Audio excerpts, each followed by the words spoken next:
एक और नया दिन और एक और नई शुरुआत। तो हर दिन एक नई शुरुआत करते हैं। पिछले दिन से कुछ बेहतर बनने की कोशिश यहाँ पे हम करते हैं।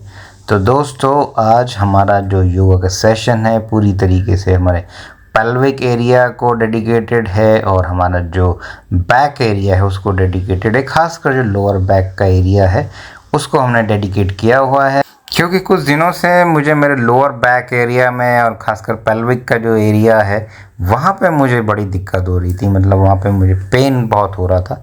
तो इसीलिए मैंने कहा क्यों ना आज हम पूरा अपना योगा का सेशन जो है उसी के ऊपर करते हैं, ताकि जो है उस पर थोड़ा हमें रिलीफ मिले। और रिलीफ मिलता है तो फिर वर्कआउट भी जो है शाम को हम करते हैं वो भी बेहतर तरीके से हो पाता है। और अगर आप सही तरीके से स्ट्रेचिंग करते हैं तो हकीकत में जो पेन आपको हो रहा है उसमें आपको आराम मिलेगा। और सबसे बड़ी चीज़ होती है, कहीं ना कहीं जो मसल्स होती हैं वो स्ट्रेंथन होती हैं। तो अगर मसल स्ट्रेंथन होंगी तो जो है कि आपको फिर वो पेन नहीं होगा और आप वर्कआउट भी बेहतर तरीके से परफॉर्म करें। और अगर हम इन जर्नल अगर हम बात कर रहे हैं लाइफ में भी जो भी हम कुछ करते हैं तो वो भी हम बेहतर तरीके से हम उसको कर सकते हैं। और जैसे जैसे हमारी एज बढ़ती है, खासकर उन लोगों के लिए जो 40 प्लस हो चुके हैं उनके लिए तो मैं कहूँगा कि ये जो मेरा रूटीन है, अगर वो ये रूटीन फॉलो कर ले तो हकीकत में वो जो है उनकी लाइफ बहुत बेहतर हो जाएगी। मतलब मैं 40 प्लस तो छोड़ दीजिए, आजकल तो मैं 20 साल के लोगों को भी जानता हूँ जो नीचे अगर उनको बैठना पड़ जाए तो वो नहीं बैठ सकते, और अगर बैठ गए तो वापस उठना उनके लिए बहुत बड़ी मुश्किल की बात होती है। उसका रीज़न सिर्फ यही है कि हमारा जो बैक का एरिया है वो स्ट्रॉन्ग नहीं है, हमारा पेल्विक एरिया है वो स्ट्रॉन्ग नहीं है, और इसकी वजह से ही ये सारी प्रॉब्लम्स हमें जो है झेलनी पड़ती हैं। तो अगर ये चीज़ें हम करें, चाहे वो यंग जनरेशन हो हमारी तरह या फिर वो जो है वो 40 प्लस 50 प्लस इवन 60 प्लस भी हों, आप नॉर्मल अगर फिज़िकली इतने फिट हो के आप कर सकते हो तो करना चाहिए। और दोस्तों, ये हमारा हेड स्टैंड शीर्षासन ये हम बहुत दिनों से ट्राई कर रहे हैं। मुझे ऐसा लगता है आजकल मेरी बॉडी कुछ थोड़ा हैवी सी हो गई है, जिसकी वजह से मैं कर नहीं पा रहा हूँ ना। मैं पहले इसको मतलब आधे तक तो मैं कर ही ले रहा था, और कई बार ऐसा भी हुआ है कि मैं पैर ऊपर तक भी लेके गया हूँ, लेकिन पता नहीं क्या हुआ कि अभी कुछ 1-2 दिनों से मैं देख रहा हूँ कि मुझसे हो ही नहीं पा रहा। चलिए प्रैक्टिस करते रहेंगे तो होता रहेगा। तो जिम में आ चुके हैं, आज हमारा चेस्ट है। तो स्मिथ मशीन पे हमने सबसे पहले 2 वार्म अप सेट्स मारे और उसके बाद करीबन 5 सेट मैंने इसके बाद और लगाए, यानी कि टोटल 7 सेट मैंने आज इस पर लगाए हैं। और जो चेस्ट उसके बाद मतलब एक तरीके से ना आग ही लग गई मेरी चेस्ट में। फिर हम आए अपने डंबल सेक्शन में, तो इंक्लाइन बेंच प्रेस हमने किया है इसमें डंबल से, और इस पे मैं 25 किलो से गया हूँ, 27.5, 30 और 35 किलो तक मैं इस पे गया हूँ।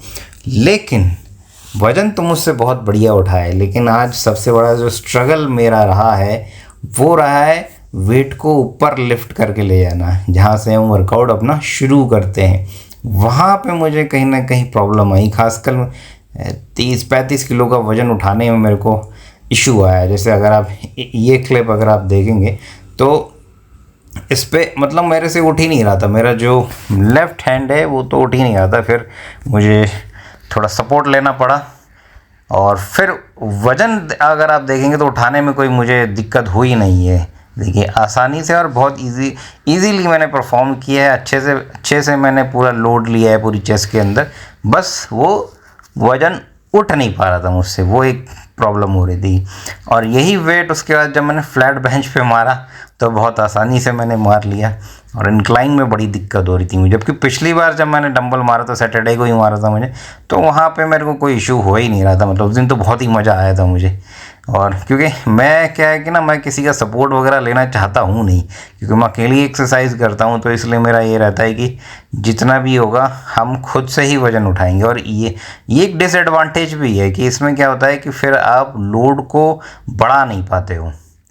तो दोस्तों उसके बाद जो है हमने किया है अपना फ्लाइज और फ्लाइज में अगर आप देखेंगे जो मेरा बेंच का एंगल है वो काफ़ी ऊपर है, मतलब जहाँ पे हम बेसिकली अगर हम शोल्डर्स के लिए हम लगाते हैं सपोर्ट के लिए, तो वहाँ पे मैंने लगाया है। और लिटरली ये जो वेरिएशन है ना, हकीकत में आपकी जो अपर चेस्ट है, जो कॉलर बोन का जो एरिया है, वहाँ पे बहुत अच्छा लोड लेके आती है।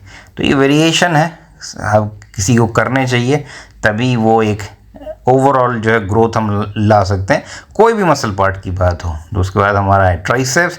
तो ट्राइसेप्स सबसे पहले हमने हेड क्रशर लगाया, उसके बाद फिर ट्राइसेप्स पुल डाउन हमने किया मशीन पे, और इस पे भी मैंने आज एक नॉर्मल ग्रिप रखी और फिर एक मैंने इस पर क्लोज ग्रिप भी इस पर मैंने रखा। तो उससे क्या होता है कि जो ट्राइसेप्स है जो उसको पूरा एक वेरिएशन मिल जाता है। और फिर आखिरी में ये हमने जो प्रीचेकर मशीन है उसमें हमने इस पर किया, और आज मैं बहुत बेहतर तरीके से इस पर किया था, क्योंकि पिछली बार मेरे को उतना समझ में नहीं आ रहा था, लेकिन आज जो है पूरा लोड लेके चला गया मैं, तो बहुत बढ़िया हो रहा था। और आखिरी में फिर हमने अपने एब्स को ट्रेन किया, और इस पर मैंने करीबन चार एक्सरसाइजेज इसमें मैंने आज करी होंगी, और 3-3 के सबके सेट मैंने किए। तो मतलब एब्स तो मेरे से फटने को तैयार हो गए ना, मतलब मज़ा आ रहा है मुझे।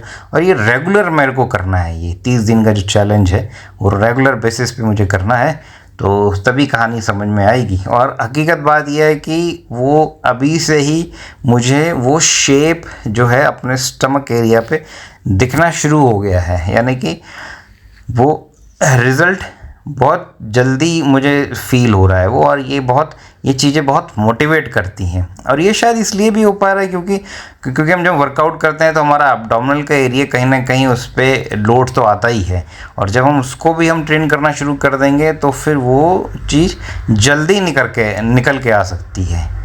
तो ये एक चीज़ मैंने महसूस करी है साहब। ये किसके साथ ऐसा होता नहीं होता, मुझे ज़रूर कमेंट करके आप बताइएगा। और आखिरी में हमने किया प्लैंक, इसके भी तीन सेट मैंने किए। और मतलब ये तो आखिरी में ना, प्लैंक अगर आप आखिरी में करें तो हकीकत में आपके एब्स को ना बिल्कुल जला देता है, जला।